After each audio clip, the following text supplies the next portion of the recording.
Hey everyone, Ryan here. Welcome back to my channel.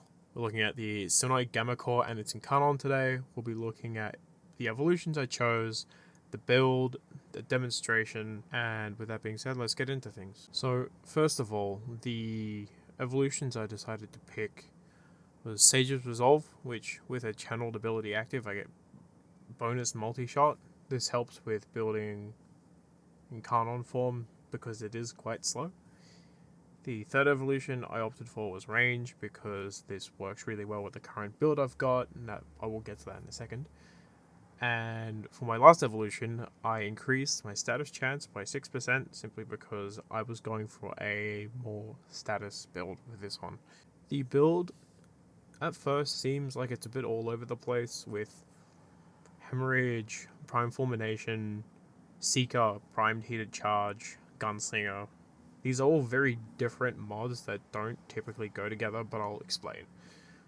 Well, first of all, Galvanized Fusion for multi-shot, Prime Fulmination for bonus blast radius, Pistol Pestilence and Frostbite for viral, Primed Heated Charge for heat, Seeker for punch through, Hemorrhage for impact slash damage on impact, and Gunslinger for bonus fire rate.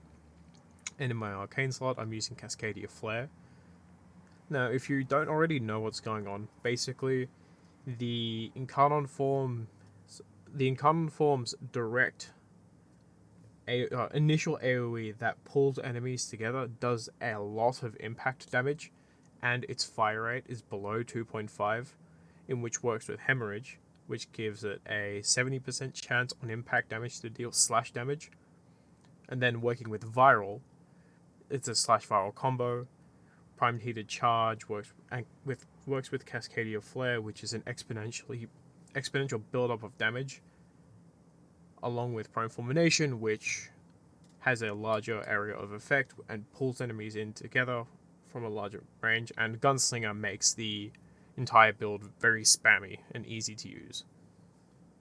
Now to demonstrate, it's relatively easy to use. Throw on your choice of channeled ability, aim for headshots, and shoot. Now, from what I can see, the Incarnon form takes about 20 to 25 shots to build, but once you do get it rolling, just spam, and all of the status effects will start rolling in. Your Cascadia Flare will start building quite quickly, and enemies that get sucked into the AoE will have impact statuses put onto them, as well as cold and heat, which slows down their movements. And it's all around a pretty messy ordeal for all involved that aren't you.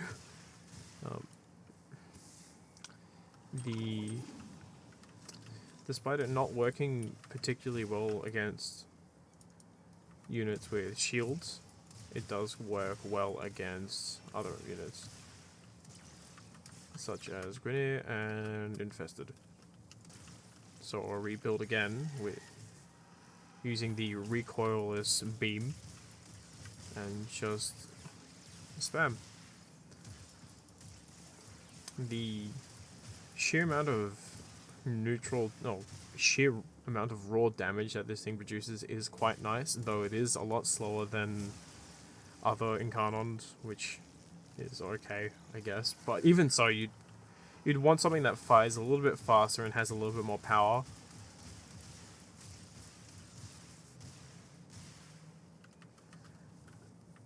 Out of a 10, I'd probably call this, a 4 over 5, because there are much better ways and alternative ways to deal more damage in less time.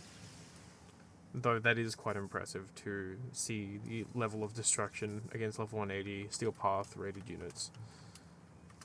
Anywho, this has been the GammaCor video. Thank you very much for watching, and I will see you in the next one. Goodbye.